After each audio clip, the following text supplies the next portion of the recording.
Call में आपका स्वागत है। आपके साथ मैं हूं अभिषेक सत्यव्रतम और मेरे साथ हैं मेरे सहयोगी डिम्पी कालरा और मुंबई स्टूडियो से प्रियंका। बाजार में आज काफी उतार चढ़ाव है। लगातार 5 दिनों की तेजी पर आज ब्रेक लगी है। हालांकि आज हमने रिकॉर्ड हाईज ही बनते हुए देखे हैं बाजार में। 22,100 के ऊपर गया था निफ्टी, लेकिन अब 60 अंकों के आसपास की एक गिरावट हम देख रहे हैं। निफ्टी बैंक की बात करें तो निफ्टी बैंक में भी वॉलेटिलिटी उतनी है जितनी कि निफ्टी में। अब 67 अंक 70 अंक नीचे हैं। लाल निशान में निफ्टी बैंक भी कारोबार कर रहा है। 48,000 के स्तर को हालांकि बचाकर रखने में निफ्टी बैंक कामयाब है। अगर एडवांस डिक्लाइन रेशियो की बात करें तो तेजी वाले शेयरों की संख्या दिन के दौरान घटी है। हर एक बढ़ने वाले शेयर के मुकाबले 3 गिरने वाले शेयर बाजार में हैं। तो मार्केट की ब्रेथ क्या है उससे आपको थोड़ी सी पिक्चर साफ जरूर हो जाएगी। आज अगर आप गिरने वाले शेयरों की अगर आप लिस्ट देखेंगे तो उसमें आपको आईटी वाले शेयर ज्यादा दिखेंगे। एचसीएल टेक, विप्रो में कमजोरी देख रहे हैं। एलटीआई माइंट्री के शेयर में भी कमजोरी है। तो लगातार हमने तेजी देखी थी आईटी स्टॉक्स में। इन्फोसिस और टीसीएस के नतीजों के बाद बाकी विप्रो के और एचसीएल टेक के भी नतीजे अच्छे आए थे। तो शेयर दौड़े थे। थोड़ी थोड़ी प्रॉफिट टेकिंग वहां पर आ रही है। आपके लिए थोड़ा कुशन भी बन जाएगा उन स्टॉक्स में। लेकिन जो शेयर आज चल रहे हैं उसमें अगर आप देखेंगे तो बीपीसीएल टॉप गेनर है 3% के आसपास की तेजी के साथ। वायदा की लिस्ट को खंगालेंगे तो एसपीसीएल और उसमें आपको आईओसी का भी नाम दिखेगा। लेकिन टाटा स्टील में करीब 2.5% की अच्छी तेजी है। टाइटन में 2% की अच्छी तेजी है। तो मेटल स्टॉक से थोड़ा थोड़ा सपोर्ट है। हिंडाल्को, जेएसडब्ल्यू स्टील भी आज हम देख रहे हैं कि चढ़कर कारोबार कर रहे हैं। लेकिन घंटे भर का समय बच गया है करीब करीब बाजार के लिए। किस तरह की दिशा होगी, वायदा बाजार से जो आंकड़े बन रहे हैं वो किस तरह से अपना काम करेंगे, ये डिम्पी समझ लेते हैं क्विकली। डिम्पी बताइए, 22,000 के स्तर को तो होल्ड कर रहा है लेकिन वोलेटिलिटी बहुत ज्यादा है। ये किस तरह से इसको समझें? देखिए, वॉलेटिलिटी तो रहेगी, इसमें कोई दो राय नहीं है, क्योंकि आपको मालूम है कि एचडीएफसी बैंक के नंबर्स हैं आज। और दूसरी बात, कल फिर वीकली एक्सपायरी बैंक निफ्टी की है, फिर परसों निफ्टी की है, फिर रिलायंस के नंबर हैं। और बाजार ऑलरेडी 22,000 और यहाँ पे 48,000 के लेवल को मेंटेन करने की कोशिश भी कर रहा है। तो इसलिए वॉलेटिलिटी ना हो ऐसा नहीं हो सकता, वॉलेटिलिटी तो चरम पे रहेगी। लेकिन हाँ, आपको बस थोड़ा संभल कर ट्रेड करना चाहिए। एक्चुअली क्या हो रहा है, इसी रेंज के अंदर ऑप्शंस को तोड़ेगा। कॉल्स और पुट दोनों एक ही स्ट्राइक की खड़ी होकर टूटती जाएंगी। मैं एक एग्जांपल के तौर पर आपके सामने बताऊं, जैसे बैंक निफ्टी 48,200 के इर्द गिर्द चल रहा है, ठीक है, 48,100 के आसपास। तो उसकी 200 की जो स्ट्राइक है उसकी कॉल भी टूट रही है और पुटे भी टूट रही है। तो आपको थोड़ा संभल कर ट्रेड करना चाहिए।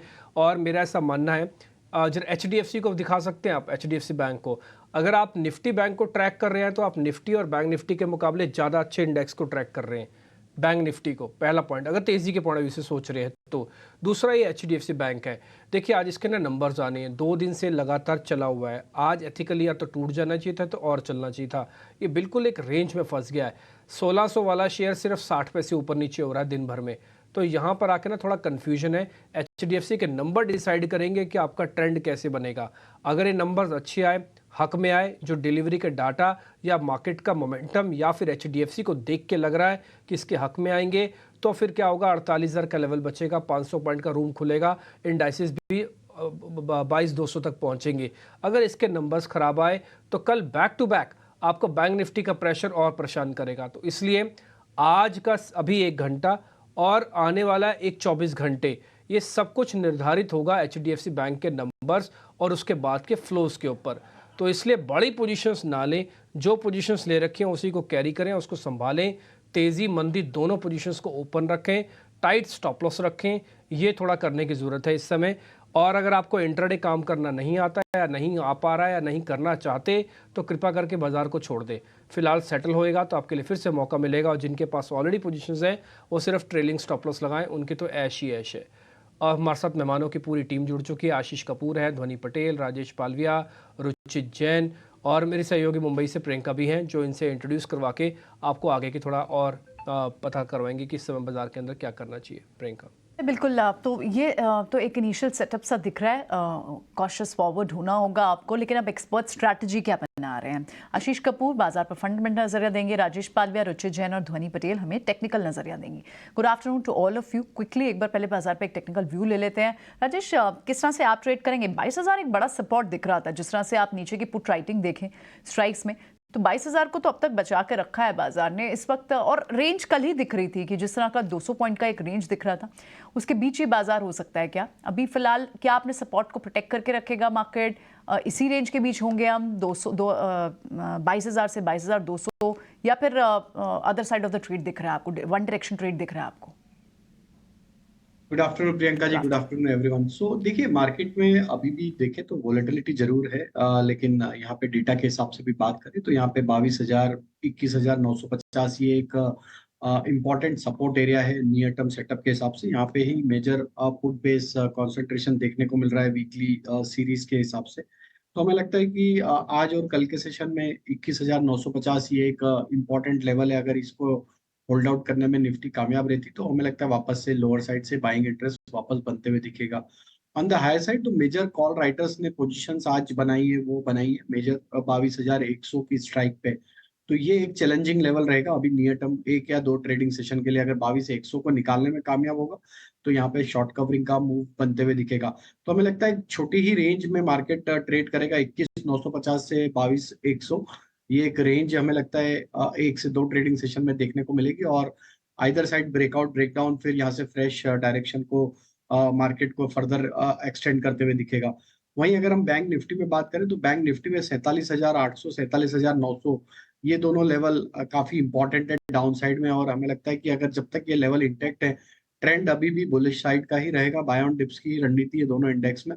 बैंक निफ्टी में हायर साइड पे 48,200 ये लेवल अगर क्रॉस होता है स्पॉट पे तो यहाँ पे भी मोमेंटम फर्दर आगे की तरफ बढ़ते हुए दिखेगा। तो हमें लग रहा है दोनों इंडेक्स को अभी एक रेंज बाउंड डायरेक्शन में ही ट्रेड करते हुए मिलेंगे। डाउन साइड में जब भी डिप मिलती टुवर्ड सपोर्ट एरिया, वहां पे बाय का ट्रेड इनिशिएट करना चाहिए। ऑलराइट, डाउन साइड पे आपको बाय का ट्रेड आप री इनिशिएट करेंगे लॉन्ग्स, लेकिन थोड़े से और नीचे, ठीक है। ट्रेड क्या होने चाहिए, स्टॉक स्पेसिफिक क्या एक्शन हो सकता है, ध्वनि और रुचित भी बताएंगे। मैं ध्वनि, गुड आफ्टरनून, आप क्या ट्रेड्स लेंगी आज? गुड आफ्टरनून प्रियंका, मेरी तरफ से आज दो ट्रेड्स रहेगी। सबसे पहले यहाँ पे एस्कॉर्ट्स है। एस्कॉर्ट्स का चार्ट स्ट्रक्चर मुझे काफी अच्छा लग रहा है। मार्केट डेफिनेटली यहाँ पे एक प्रॉफिट बुकिंग देखने को मिल रहे हैं, बट इस मार्केट में भी यहाँ पे एक 2.5% की तेजी हमें देखने को मिल रही है। ओवरऑल वॉल्यूम्स का भी इसके अंदर जो पार्टिसिपेशन है वो काफी अच्छा है। स्टॉक ने एक सपोर्ट लेवल बनाया था 2750 के पास, जिसे वो इंटैक्ट रख रहा है और वहां से अप मूव दे रहा है। तो एस्कॉर्ट्स को आप करंट लेवल से बाय कीजिए। इसका जो टारगेट रहेगा तो 3020 तक का टारगेट एक्सटेंड होता है। स्टॉप लॉस जो आपको मेंटेन करना है तो 2410 का लेके चलना है। दूसरा स्टॉक जो मेरी तरफ से यहाँ पे रहेगा, तो हमने देखा कि ओवरऑल मेटल्स में यहाँ पे आज एक अच्छी तेजी देखने को मिल रही है। उसी पैक में से JSW स्टील का स्टॉक मुझे यहाँ पे काफी अच्छा लगता है। ओवरऑल स्टॉक ने जो है एक अपनी 50 पीरियड की एक्सपोनेंशियल मूविंग एवरेज के पास पिछले 7 सेशन से वहां पे एक सपोर्ट बनाया हुआ है और उसको नीचे की तरफ ब्रेक नहीं कर रहा है। तो सपोर्ट 820 के पास काफी स्ट्रॉन्ग बना हुआ है। आप करंट प्राइस से JSW स्टील को बाय कीजिए। ऊपर की तरफ आपका जो फर्स्ट टारगेट यहाँ पे रहेगा तो 868 तक का एक अपमूव इसके अंदर विटनेस करने को मिलेगा। स्टॉप लॉस आपको 822 का लेके चलना है। 122 का स्टॉप लॉस JSW स्टील के लिए, टारगेट 868 रुपए का। और दूसरा शेयर है स्कॉट्स कुबोटा, उसके लिए जो लक्ष्य है 3020 रुपए का। लेकिन ध्वनि, आपको लगता नहीं थोड़ा स्टॉप लॉस ज्यादा डीप हो गया है स्कॉट्स कुबोटा के लिए 2410 रुपए का, यानी कि यहाँ से 550 रुपए के आसपास करीब नीचे? इसको हम एडिट करेंगे, ये 2910 रहेगा। 2910 है, इसको सही कर लीजिए। बिल्कुल 2910, 35 रुपए नीचे 500 रुपए नीचे नहीं, ये करेक्शन है। तो ये दो बढ़िया शेयर आपके लिए ध्वनि की तरफ से, स्कॉट्स और JSW स्टील। आज हम देख रहे हैं कि मेटल में मोमेंटम है, कुछ ऑटो स्टॉक्स भी आज चल रहे हैं। रुचित, आपके पास आएंगे, बताइए आपके दो शेयर कौन से हैं? क्या तेजी के ही सौदे हैं या फिर कुछ शॉर्ट भी करेंगे? Very good afternoon Abhishek ji. अब देखिए, फिलहाल तो तेजी के ही सौदे 21,950 22,000 जो एक सपोर्ट रेंज है, अगर इनकेस वो रेंज ब्रेक होती है तो शायद हम फिर शॉर्ट्स के अपॉर्चुनिटीज देखेंगे। तो जब तक वो सपोर्ट इंटैक्ट है तब तक बेटर है कि इसको पुल बैक मूव तरीके से देखे और ट्रेंड के साथ में रहे।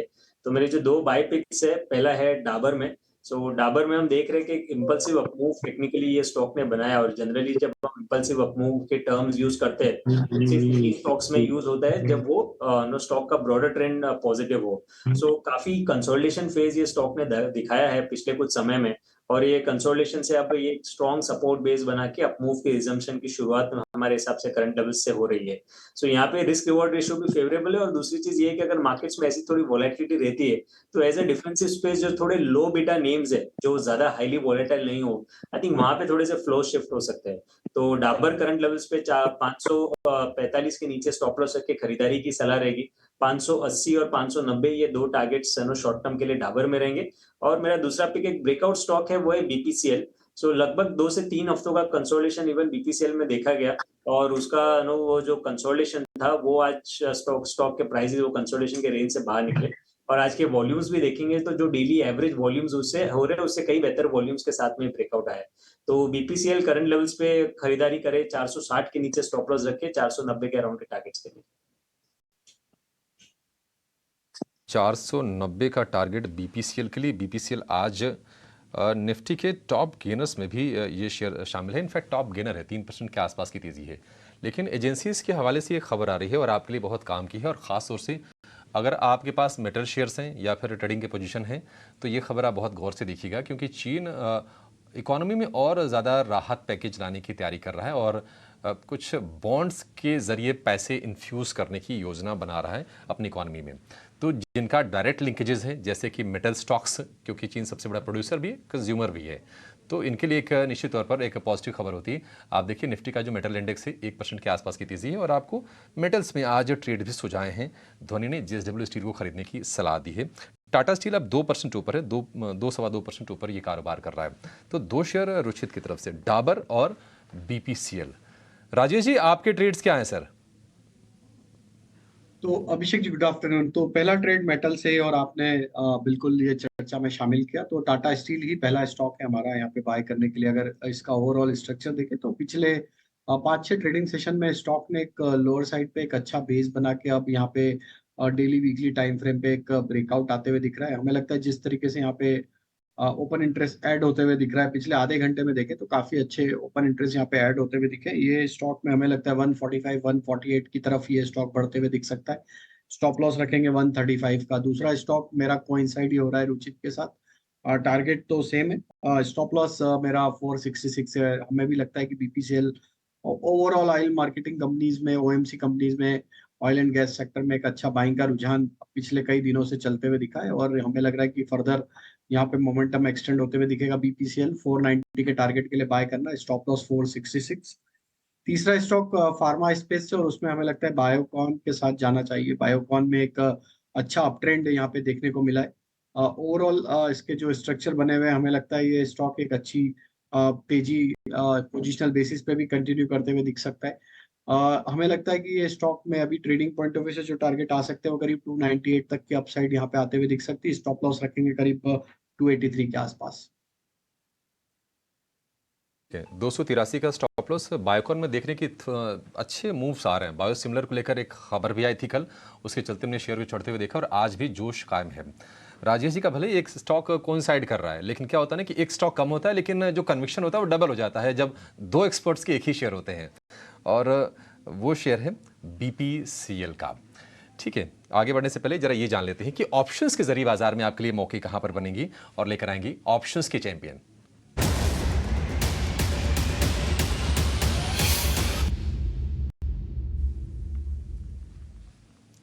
ऑप्शंस का चैंपियन बताने के लिए हमारे साथ जुड़ गए हैं बिल्कुल चैंपियन ऑप्शंस की, आदित्य अरोड़ा। आदित्य, बहुत शुक्रिया आपका समय देने के लिए। बताइए अभी क्या ट्रेड करना है, कहां पर मौके बन रहे हैं?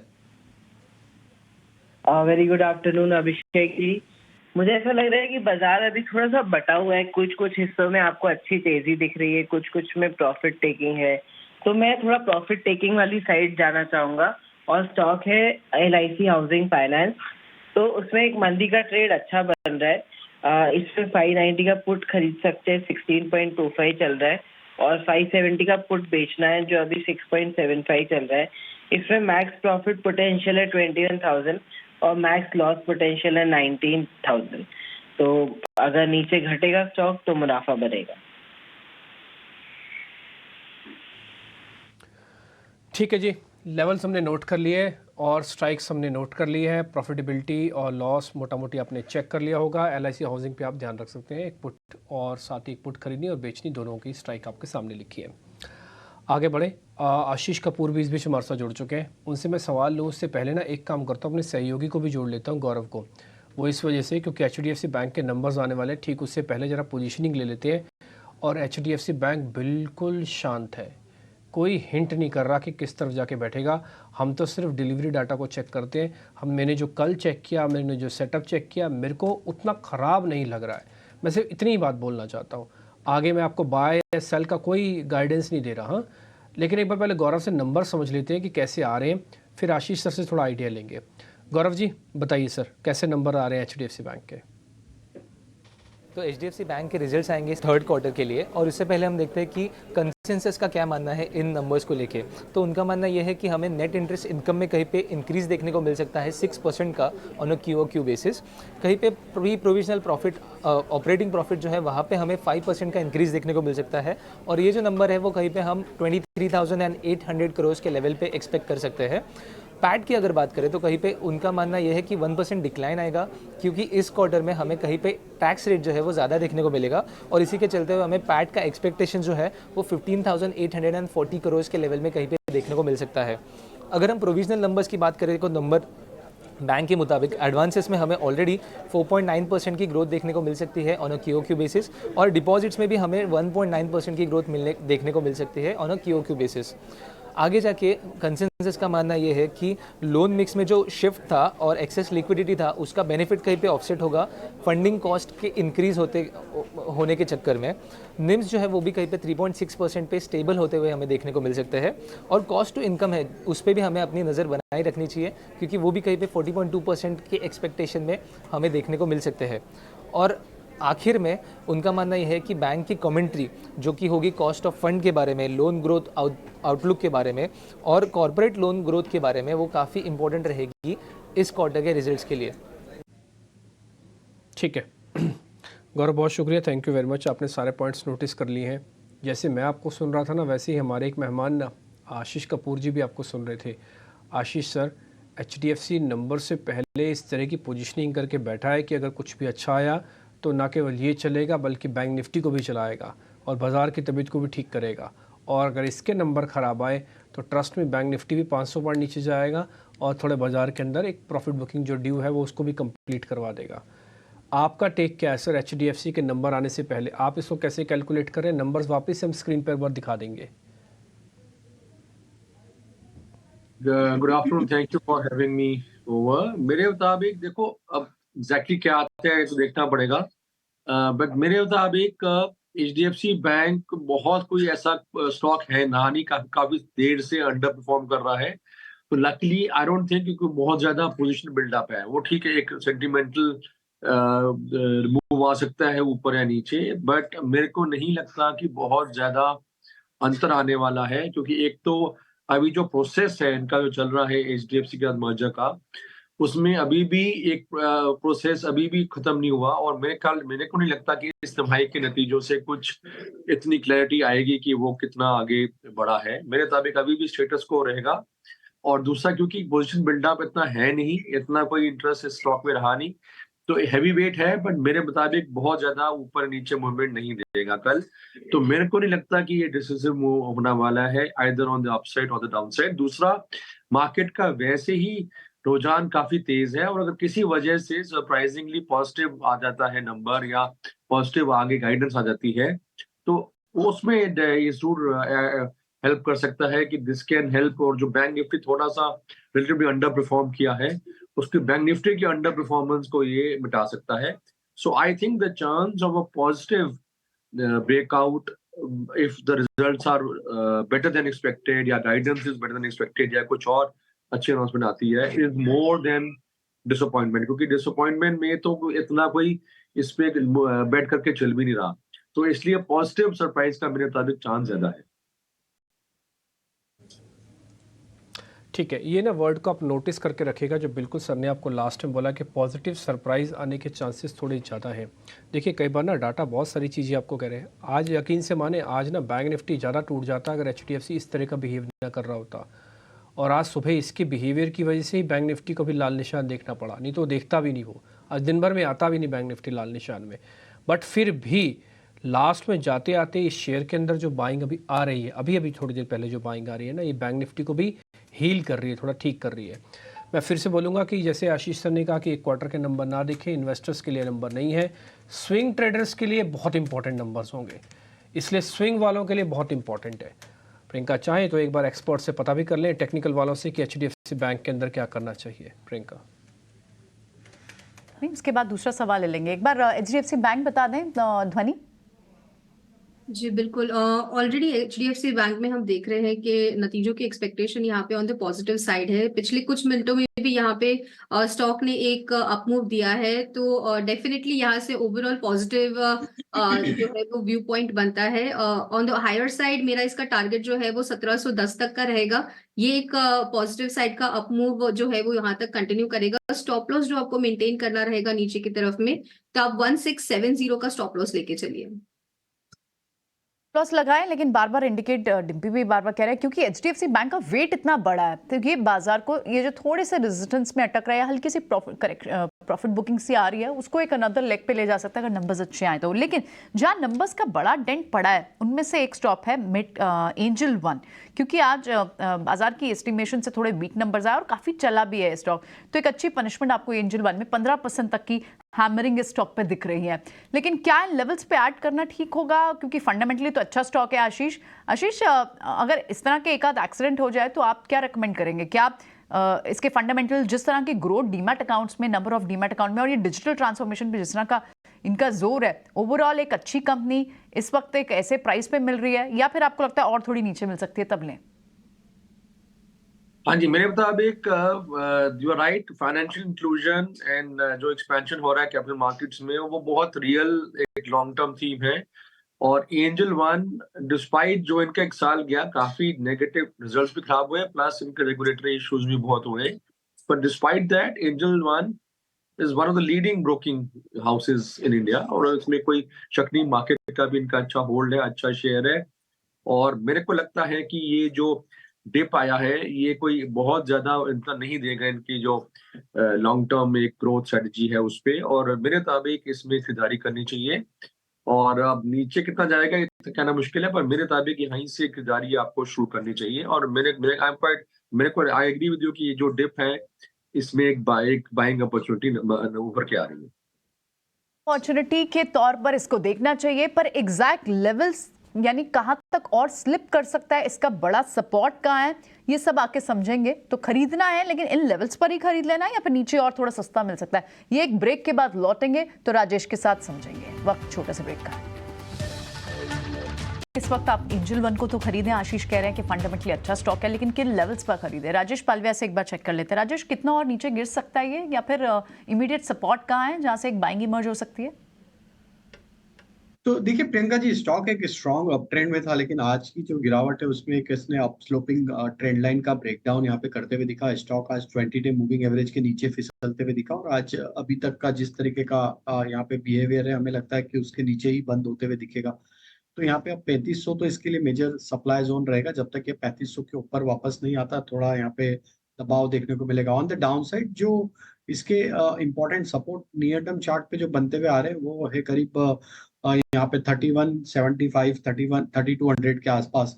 तो वो लेवल यहाँ से काफी इंपॉर्टेंट सपोर्ट एरिया जैसा काम करते हुए दिखेंगे। तो 3200 के आसपास अगर ये स्टॉक मिलता है तो हमें लगता है कि एक अट्रैक्टिव लेवल होगा बाय करने के लिए। उस समय वहां पे स्टॉप लॉस रखेंगे 3150 का।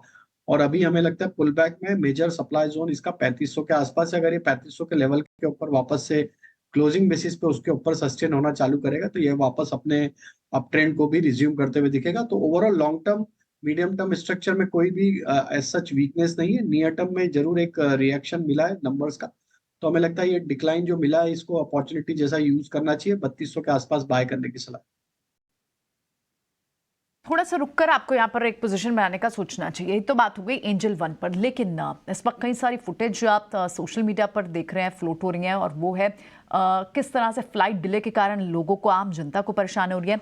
इनफैक्ट इसी पर एविएशन मिनिस्ट्री ने यात्रियों को हो रही इस इनकन्वीनियंस के लिए इंडिगो और मुंबई एयरपोर्ट को नोटिस भेजा। ये पूरा मामला एक्चुअली था क्या, मुंबई एयरपोर्ट पर, क्योंकि इंडिगो एयरलाइंस वहाँ एक फ़्लाइट डिलेड होती है और 12-13 घंटे के लिए डिलेड होती है। उसके बाद वहाँ पर कई सारी ये फुटेज सरफेस हो रही है जो सोशल मीडिया पर आप देख रहे हैं कि पैसेंजर्स टारमेक पर ही, एयरपोर्ट के टारमेक पर ही खाना खा रहे थे, वहाँ बैठे थे, और जिसकी वजह से हमने देखा कि सोशल मीडिया पर इसको लेकर काफ़ी ट्रोल हुई, बात हुई, क्रिटिसिज्म हुआ। जिसके बाद एविएशन मिनिस्टर ज्योतिरादित्य सिंधिया ने एक लेट नाइट मीटिंग की मिनिस्ट्री ऑफिशियल्स के साथ, और उसके बाद इंडिगो एयरलाइंस को और साथ ही मुंबई एयरपोर्ट को, दोनों को शो कॉज नोटिस गए हैं।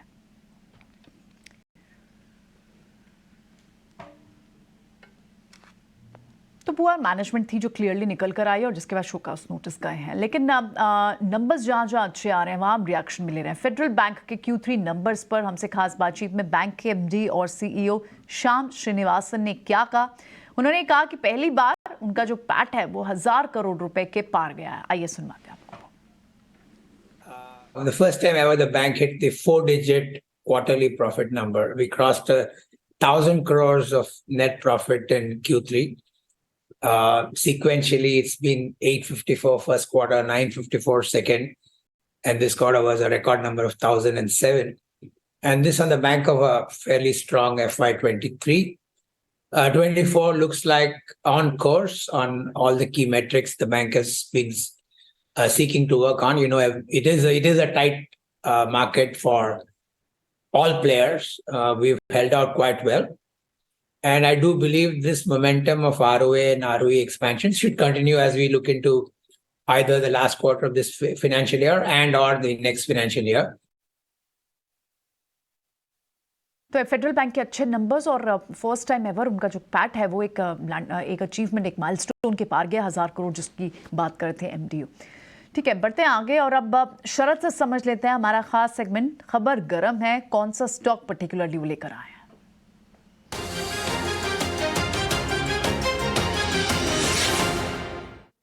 जी बिल्कुल, फोकस में रहने वाले फुटवेयर स्टॉक्स, और यहाँ पे जैसे फुटवेयर स्टॉक्स जैसे कि मिर्ज़ा इंटरनेशनल ले लीजिए, मेट्रो ब्रांड, रिलैक्सो फुटवेयर, खादिम, इन स्टॉक्स में वॉल्यूम्स में थोड़ी तेज़ी देखने मिली है। और यहाँ पे जो है इम्पॉर्टेंट खबर है कि जो BIS इम्प्लीमेंटेशन है, जहाँ पे फुटवेयर कैटेगरीज़ की जो है चेंजेस देखने मिल सकती है, उसको डेट को एक्सटेंड कर दिया गया है।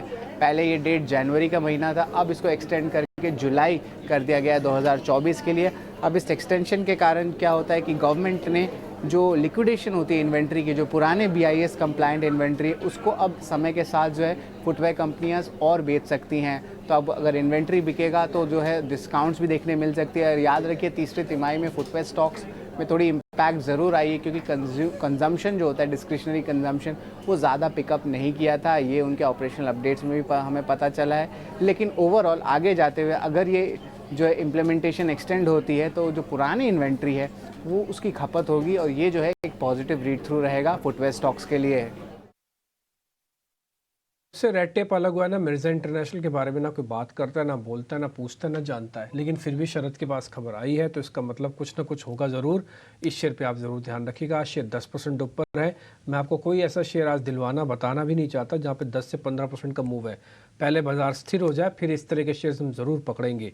बट हाँ, फिर भी शरद की इस खबर को आप देखिएगा, समझिएगा ज़रूर, अपने वित्तीय सलाहकारों से पूछ भी लीजिए, क्योंकि मेरे पास एक और ऐसी जानकारी है जो मिर्ज़ा इंटरनेशनल के साथ साथ बहुत इंपॉर्टेंट है। वो इन्वेस्टर्स के लिए भी है और उस कंपनी के लिए भी बहुत बढ़िया है, और मैं बोलूँगा कि आगे की दिशा दिखाने के लिए भी बहुत बढ़िया है। वो है लिक्विडिटी का जाइंट LIC, जो कि अब लिस्टेड भी हो चुका है, इंश्योरेंस का जाइंट LIC। एक बार एक काम करते हैं, अभिषेक ने इस पर कुछ रिसर्च बनाई हुई है, निकाली हुई है, पहले वो एक बार समझ लेते हैं। फिर आशीष सर एक बार आप ज़रा तैयार रहिएगा, मैं आपके पास लौटूंगा और ज़रा LIC के बारे में पता करूंगा।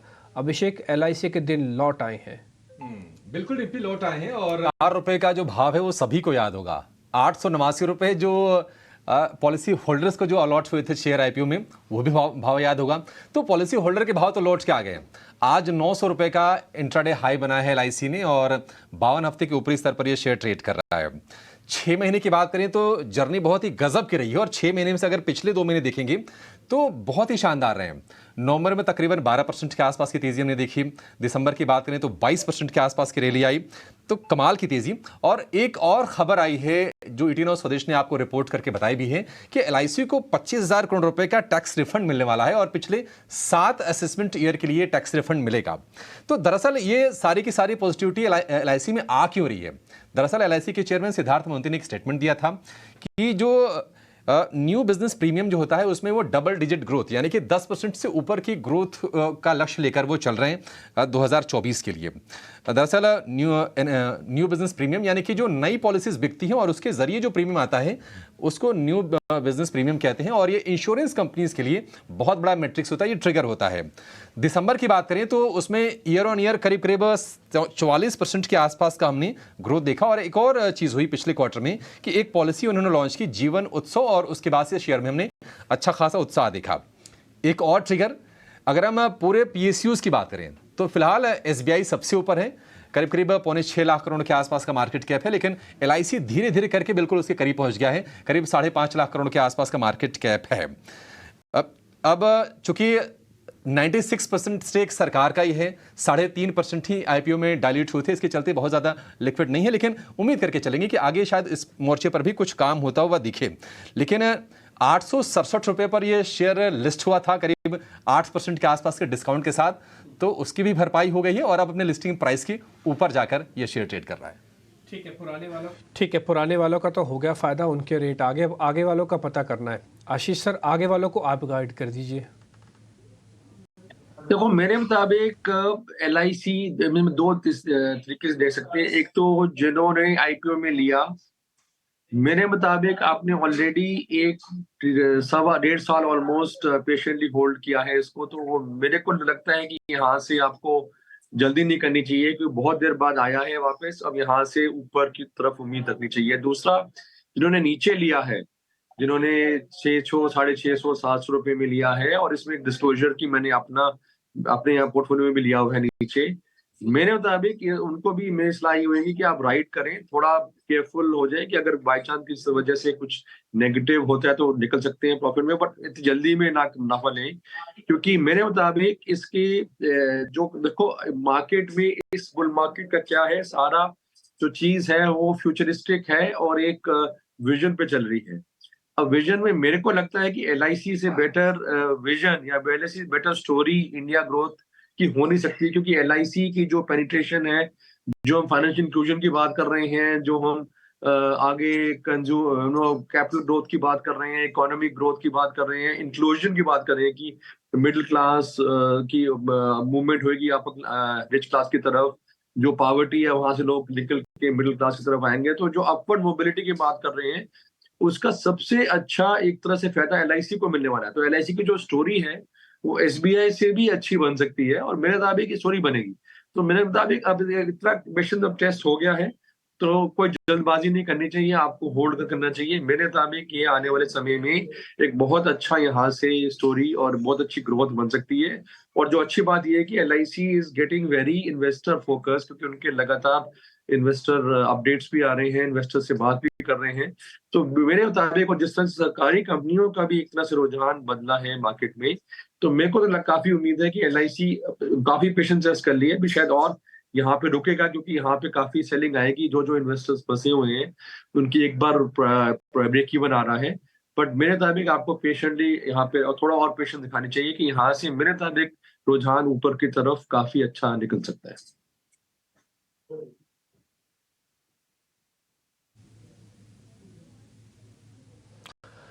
ठीक है सर, आपने अच्छे से गाइड कर दिया कि बता भी दिया कि इसके अंदर इस समय की पोजीशनिंग क्या बनती है। ठीक है, बाज़ार के अंदर देखिए आज ना बिल्कुल था नहीं दे रहा, आपको बिल्कुल आइडिया नहीं दे रहा है कि ये किस तरफ जाने को है किस तरफ नहीं। मैं ना राजेश सर से थोड़ा टफ़ क्वेश्चन पूछता हूँ। टफ़ क्या मतलब, उनके लिए तो खैर आसान है, हमारे लिए टफ़ होता है। राजेश सर, आपके लिए एक आसान सा क्वेश्चन है, ठीक है? आप मेरे को ये बताओ, मैं बैंक निफ्टी की कोई कॉल लेके जा सकता हूँ सर? बैंक निफ्टी है 48,120 पे, फ्यूचर चल रहा है 230 पे, कहो तो 48,200 की कॉल ले जाऊं सर, अगर आप अलाउ करोगे तो, नहीं तो फिर छोड़ देंगे। 48,200 की कॉल की वैल्यू है 155 रुपये सर। तो देखिए, बैंक निफ्टी की कॉल लेने से पहले मैं ये टच करना चाहूंगा कि जो भी दारोमदार है बैंक निफ्टी का यहाँ से अपमूव का, वो तो रहेगा एचडीएफसी के नतीजों के बाद ही।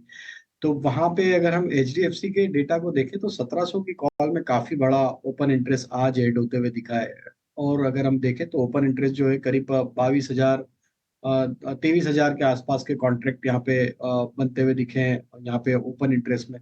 तो हमें लगता है कि ये एक चैलेंजिंग लेवल तो जरूर बना हुआ है एचडीएफसी के लिए। अगर ये लेवल क्रॉस होगा तो एक बड़ी शॉर्ट कवरिंग यहाँ पे बनते हुए दिखेगी। और जिस तरीके से स्टॉक का यहाँ पे बिहेवियर है, हमें लगता है कि there is a high possibility कि एक अप मूव के चांस यहाँ पे बनते हुए दिखेंगे। तो बिल्कुल आपका जो सवाल है बैंक निफ्टी की कॉल ऑप्शन बाय करने का, वो की जा सकती है।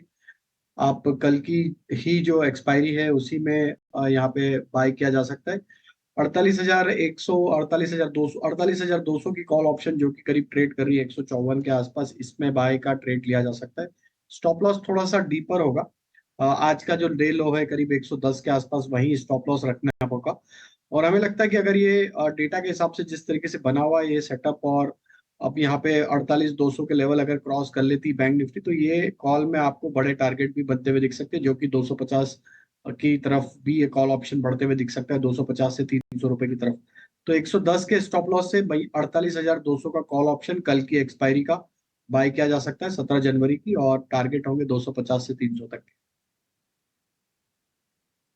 सर ठीक है सर, बहुत बढ़िया, अच्छे से आपने बता दिया, हमने लिख लिया है। एचडीएफसी बैंक एक बार छाप के भी हम आपके स्क्रीन पे ले आते हैं। ये सब कुछ लिखा हुआ आपको स्क्रीन पे मिल रहा है, फ़ोटो खींच लीजिए, लिख लीजिए। आपको लग रहा है कि एचडीएफसी का मैं ट्रेड नहीं कर सकता, इसकी ऑप्शन महंगी है, मेरे को समझ में नहीं आ रहा, तो एचडीएफसी का इनडायरेक्ट बेनिफिशियरी बैंक निफ्टी है। 153 का रेट चल रहा है, मैंने अपने टर्मिनल पे भी लगा रखी है। 17 जैन कल की एक्सपायरी है, कल में फ्री कर देगी 3:30 बजे तक आपको। ये 110 रुपये का स्टॉप लॉस है, 250 रुपये का टारगेट है, लेना 153 पे है, अभी माल वही चल रहा है। तो पैसे कितने आएंगे? 100 रुपये, जाएंगे कितने? 40 रुपये, 1:2 का रेशियो बन गया। ये कॉल उन लोगों के लिए है जिनको थोड़ा मज़ा आता है रिस्क लेने में या काम करने में। जिनको काम नहीं करना, जिनको खास आराम से बैठ के मार्केट को देखना है, वो ज़रूर देखें। लेकिन अगर बैंक निफ्टी के अंदर एक एक्सपेरिमेंट करना है तो किया जा सकता है। Calculated stop loss, calculated target हमने आपके सामने रख दिया। प्रियंका, राइट, चलिए ठीक है। तो कुछ बीटीएससी ट्रेड्स भी डिस्कस करेंगे डिम्पी, लेकिन एक्चुअली आपने ब्रेक बोल ही दिया तो ब्रेक ले लेते हैं। एक ब्रेक के लिए रुक रहे हैं, जल्द लौट रहे हैं। हो रहा है, अगर आप देखेंगे अपनी स्क्रीन को तो 22,000 के आसपास ही निफ्टी इस वक्त है। 70-75 अंकों के आसपास की नरमी है। निफ्टी बैंक की बात करें तो हल्की सी गिरावट वहां पर भी हमें देखने को मिल रही है। 12-13 मिनट के आसपास का आज का सत्र शेष रह गया है। और ये समझ लेते हैं कि आपके लिए बीटीएसटी या फिर एसटीबीटी के मौके कहां पर बनेंगे। रुचित, शुरुआत आपसे करना चाहेंगे, बताइए क्या है आपकी बीटीएसटी ट्रेड्स?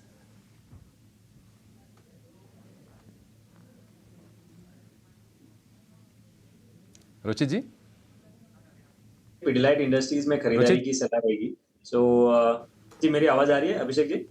जी जी, आ रही है। जी, बीटीएसटी में पिडिलाइट इंडस्ट्रीज के को खरीदारी करने की सलाह रहेगी। सो आइडियली अगेन फोकस, जैसे मेरा शुरुआत में भी था, कि थोड़े डिफेंसिव स्पेस जो लो बीटा नेम्स है उन पे है। और पिडिलाइट ने प्रीवियस स्विंग हाइज जो बार 2770 का रेजिस्टेंस था वो क्रॉस किया है। सो आई थिंक यहाँ पे एक अच्छा मूव फॉलो को एक्सपेक्ट करना चाहिए। तो करंट लेवल्स पे 2760 के नीचे स्टॉप लॉस लेके रख के खरीदारी करके जाए। 2840 से 2850 के टारगेट्स एक्सपेक्ट कर सकते हैं।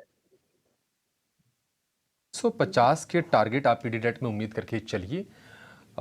आईटीसी को लेकर एक खबर आ रही थी और जीक्यूजी की इन्वेस्टमेंट को लेकर कोई तो खबर थी। अभी फिर से उस खबर को लेकर आएंगे आपके स्क्रीन पर, क्योंकि पिछले कुछ मिनटों में अचानक से आईटीसी ने रफ्तार पकड़ी है और अब ये दिन के ऊपरी स्तर पर ट्रेड कर रहा है 1% के आसपास की तेजी के साथ। 472 रुपये का भाव आपकी स्क्रीन पर दिखेगा। वो खबर भी लेकर आएंगे, आईटीसी को भी डिस्कस करेंगे कि इसमें करना क्या है। लेकिन चलेंगे राजेश जी के पास। राजेश जी, आपके बीटीएसटी वाले सौदे कौन से हैं सर? डेफिनेटली पहला स्टॉक ऑयल एंड गैस क्षेत्र से ही रहेगा, और उसमें हमें लगता है गेल को यहाँ पे बीटीएसटी किया जा सकता है। ये स्टॉक में देखें तो पिछले 3-4 दिनों की गिरावट के बाद स्टॉक में एक अच्छा रिवर्सल का ट्रेड वापस से यहाँ पे बनते हुए दिखा है। स्टॉक में वीकली चार्ट पे भी देखें तो लास्ट 2 वीक के कंसोलिडेशन रेंज का भी ब्रेकआउट यहाँ पे होते हुए दिख रहा है। ओवरऑल इसके ट्रेंड यहाँ पे अप ट्रेंड में बने हुए हैं। स्टॉक में जिस तरीके से ओपन इंटरेस्ट ऐड होते हुए दिखा है ड्यूरिंग दिस सीरीज, हमें लगता है गेल एक अच्छा मोमेंटम कंटिन्यू करेगा। 172 175 की तरफ ये स्टॉक बढ़ते हुए दिख सकता है। स्टॉप लॉस होना चाहिए 163 का। दूसरा स्टॉक जो बाय करना है वो कैश सेगमेंट से, और उसमें हमें लगता है अंबेर इंटरप्राइजेस को यहाँ पे बाय किया जा सकता है। एक राउंडिंग बॉटम फॉर्मेशन यहाँ पे बनते हुए दिखा है वीकली चार्ट पे, और जिस तरीके से स्टॉक में पिछले वीक और करंट वीक में जो मोमेंटम बना हुआ है, हमें लगता है ये मोमेंटम फर्दर एक्सटेंड होगा, और हो सकता है ये स्टॉक अपने प्रीवियस स्विंग हाई जो कि 4000 के आसपास है वहां तक भी बढ़ते हुए दिखे। तो अंबर इंटरप्राइजेस को बाय करने की सलाह है। स्टॉप लॉस रखेंगे 3820 का, अपसाइड का टारगेट आना चाहिए 3950 की तरफ। 3950, 3950 के टारगेट 3850 पर है, बिल्कुल कट टू कट, बिल्कुल कोई ज़्यादा लेवल्स को लेकर कंफ्यूजन नहीं है। 100 रुपये ऊपर के टारगेट्स हैं। और दूसरा शेयर है गेल, जिसमें कि आपको 175 तक के लक्ष्य मिल सकते हैं। ये 2 शेयर राजेश जी की तरफ से। एक व्यू पहले ले लेते हैं आईटीसी पर, क्योंकि ये उछाल तेज था। उसके बाद हम ध्वनि के पास भी चलेंगे, उसे समझेंगे बीटीएसटी रेट से। लेकिन ध्वनि, पहले आप ही बता दीजिए आईटीसी को किस तरह से ट्रेड करना है। लगातार दूसरा सत्र तेजी का, अच्छे मूव्स हैं इसमें। जी बिल्कुल अभिषेक, आईटीसी मेरे बीटीएसटी ट्रेड्स में भी शामिल था। ओवरऑल स्टॉक का अगर हम डेली का ट्रेजेक्टरी देखते हैं तो ऊपर की साइड का बना हुआ है। आज का ये जो अप मूव यहाँ पे देखने को मिल रहा है, तो प्रीवियस हाइस को भी इन्होंने ब्रीच करा है। तो आईटीसी में डेफिनेटली आप यहाँ पे बीटीएसटी करके चलिए। ओवरऑल इसका जो अप मूव है यहाँ पे फर्स्ट टारगेट इसका 480 से 482 तक का बनता है। स्टॉप लॉस जो है वो आपको 465 का लेके चलना है। एक बार 480 का लेवल यहाँ पे क्रॉस होता है तो स्टॉक के अंदर और फर्दर तेजी बनी रहेगी। ओवरऑल जो डेरिवेटिव डेटा सजेस्ट करता है तो यहाँ पे 500 तक का भी पोजिशनल एक अपस्विंग मूव इसके अंदर देखने को मिल सकता है। कि जस्ट पहले जाके ये शेयर ठिठक गया था, वहां तक फिर से जाने की कोशिश करेगा। लेकिन कल एलटीआई माइंट्री के नतीजे फोकस में रहेंगे। मार्केट कैप के लिहाज से ये भी दिग्गजों में शामिल है आईटी स्पेस में मर्जर के बाद। और एशियन पेंट्स के नतीजे आएंगे। एशियन पेंट्स के नतीजे कैसे रहेंगे शरद दुबे बताएंगे, और एलटीआई माइंट्री को लेकर क्या अनुमान है ये बताने के लिए अनीशा जुड़ गए हैं। पहले अनीशा के पास चलते हैं। अनीशा बताइए, एलटीआई माइंट्री क्या उम्मीदें हैं? उम्मीदें तो काफ़ी होंगी, क्योंकि आईटी सेक्टर में हमने बड़े अच्छे नतीजे आते हुए देखे हैं। जी, एलटीआई माइंट्री की बात करें तो एक्सपेक्टेशंस थोड़ी म्यूटेड है। इस बार कांस्टेंट करेंसी ग्रोथ हम 1% के आसपास मान के चल रहे हैं। डॉलर रेवेन्यू फ्लैट रहेगा, शायद ऑलमोस्ट $1080 मिलियन के आसपास, बट रुपी रेवेन्यू में 1.4% का ग्रोथ देख सकते हैं। मार्जिन प्रोफाइल भी थोड़ी फ्लैट रहेगी, 30 बेसिस पॉइंट का डिक्लाइन आ सकता है, बिकॉज जो रेवेन्यू मिक्स है वो थोड़ा टिल्टेड है पास थ्रू रेवेन्यू के तरफ, जिसका मार्जिन लेवल थोड़ा लोअर होता है। तो उसका सपोर्ट जो कि टॉप लाइन में आएगा, लेकिन मार्जिन थोड़ा डाइल्यूटिव रहेगा। प्रॉफिटेबिलिटी एक्सपेक्टेड है फ्लैट रहेगा, ऑलमोस्ट 1170 क्रॉस पे। इस टाइम थोड़ा फर्लोज हाई थे हाईटेक और बीएफएसआई वर्टिकल में, उसका इम्पैक्ट भी आएगा। तो ओवरऑल म्यूटेड एक्सपेक्टेशंस है एलटीआई माइंट्री से। देखते हैं कंपनी क्या डिलीवर करती है। ठीक है, एलटीआई माइंट्री मार्जिन पर थोड़ा सा प्रेशर होगा। मुनाफे में 10-12 करोड़ का मतलब बहुत ही सपाट हम कह सकते हैं। बहुत ज़्यादा कोई उम्मीदें करके आप एलटीआई माइंट्री से ना चले। वैसे भी शेयर चल चुके हैं। एक काम करते हैं, एशियन पेंट्स के नतीजे कैसे आएंगे इसको जानने से पहले जरा ये जान लेते हैं कि कल कौन से इवेंट्स और फोकस में रहेंगे नतीजों के अलावा। पूरी लिस्ट लेकर हमारे सहयोगी स्नेही जुड़ गई हैं। स्नेही बताइए, कहाँ फोकस होगा कल?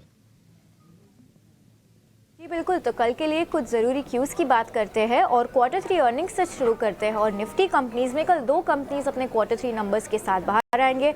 एलटीआई माइंट्री और एशियन पेंट्स, ये दोनों कंपनीज़ अपने क्वार्टर 3 नंबर्स कल अनाउंस करेंगे।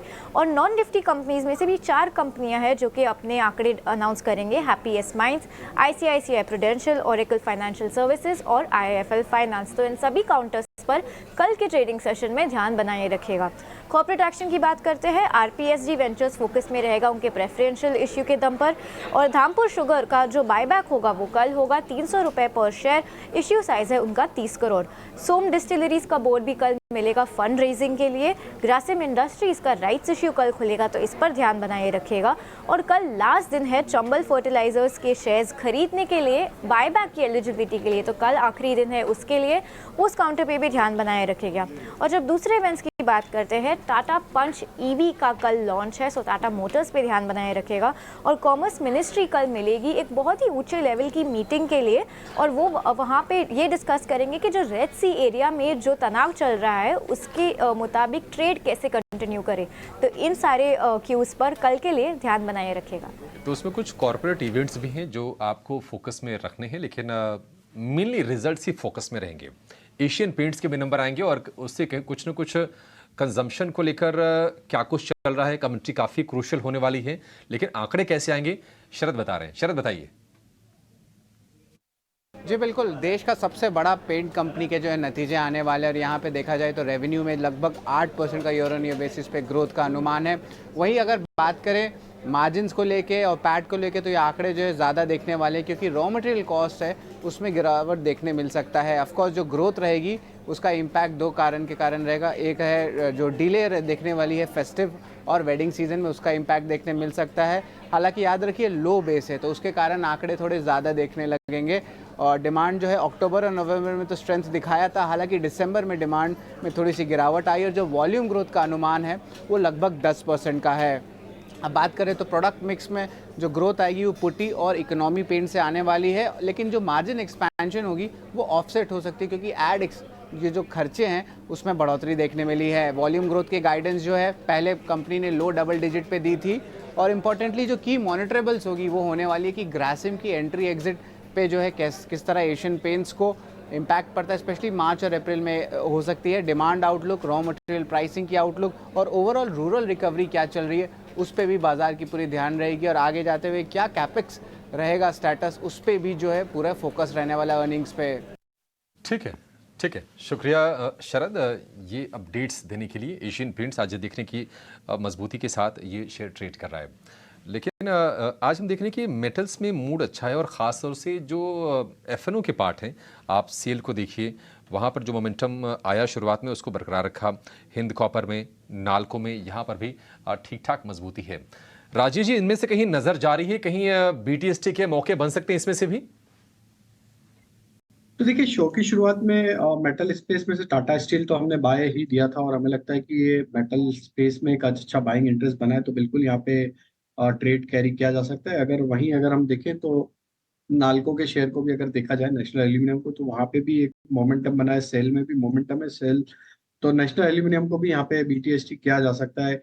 जिस तरीके से स्टॉक के ओवरऑल स्ट्रक्चर है, हमें लगता है ये जब तक ये 135 के ऊपर बना हुआ है, यहाँ पे नेक्स्ट टारगेट जो बन सकता है वो करीब 145 148 की तरफ आते हुए दिख सकता है। नेशनल एल्यूमिनियम पे भी बाय किया जा सकता है बीटीएसटी पॉइंट ऑफ व्यू से। नाल्को में भी आपके लिए मौके बन सकते हैं। दो शेयर जो कि वेटेज के लिहाज से अहम है, एचडीएफसी बैंक, उसको भी लेकर स्क्रीन पर आइए। अब ये ऊपरी स्तरों के आसपास थोड़ा सा टिकने की कोशिश कर रहा है, तो बाजार ज़्यादा नीचे ना जाए उसको कहीं ना कहीं बैलेंस कर रहा है। लेकिन जो प्रेशर बनाने का काम किया है वो है रिलायंस ने। रिलायंस तकरीबन 1.5% नीचे इस वक्त कारोबार कर रहा है और उससे भी ज़रूरी चीज़ ये है कि ये दिन के निचले स्तर पर है, 2743 रुपये के आसपास का भाव है। तो ये आपको ज़रूर थोड़ा सा नोटिस में अपने रखने चाहिए। अब डिम्पी के पास चलेंगे, डिम्पी आपको ले चलेंगे क्लोजिंग की तरफ। क्या कुछ आज बाजार में घटा है उसको बखूबी हाईलाइट करेंगे। ठीक है, देखिए मार्केट के अंदर आज का दिन वेट एंड वॉच का दिन हो गया। एक्चुअली में देखा जाए तो 60 पॉइंट कुछ ज़्यादा नहीं होते निफ्टी के अंदर। 22,000 को बचाने वाली कोशिश थी, ये सेकेंड डे हुआ। मार्केट ने ना केवल कल ऊपर इसके लेके आया बल्कि क्लोज करवाया। आज सेकेंड डे इसके ऊपर ट्रेड करता रहा, इसके ऊपर क्लोज करवा रहा है। दूसरा पॉइंट है, आज फिर से चर्निंग एक खूबसूरती तरीके से बदलती हुई दिखी है। कैसे मेटल्स पे खबर आई, हालांकि सुबह से 3 मेटल कंपनीज हमने आपको वॉल पे एक बार दिखाया था कि आज मेटल्स को इग्नोर आप नहीं कर सकते। और अभी भी आप बीटीएसटी में काफ़ी सारे मेटल काउंटर्स के बारे में जिक्र कर रहे थे। टाटा स्टील उसमें से एक है। उसमें से अगर आप देखें मारुति और आईटीसी ऐसे दिग्गज भी सामने आए जिसने इंडेक्स मैनेजमेंट का काम किया। एचडीएफसी नो डाउट अगले 24 घंटे के लिए एक धुरी बन के रह रहा है कि ये जो करेगा वही सब कुछ मार्केट के अंदर होता हुआ दिखेगा। कवरिंग वाले लोग भी बिल्कुल तैयार हैं और जिनको शॉर्ट करना है वो लोग भी गन्स लेके बिल्कुल तैयार हैं कि बाज़ार को थोड़ा और नीचे धकेलेंगे। तो हो क्या गया है कि मार्केट में आमने सामने सेना खड़ी है।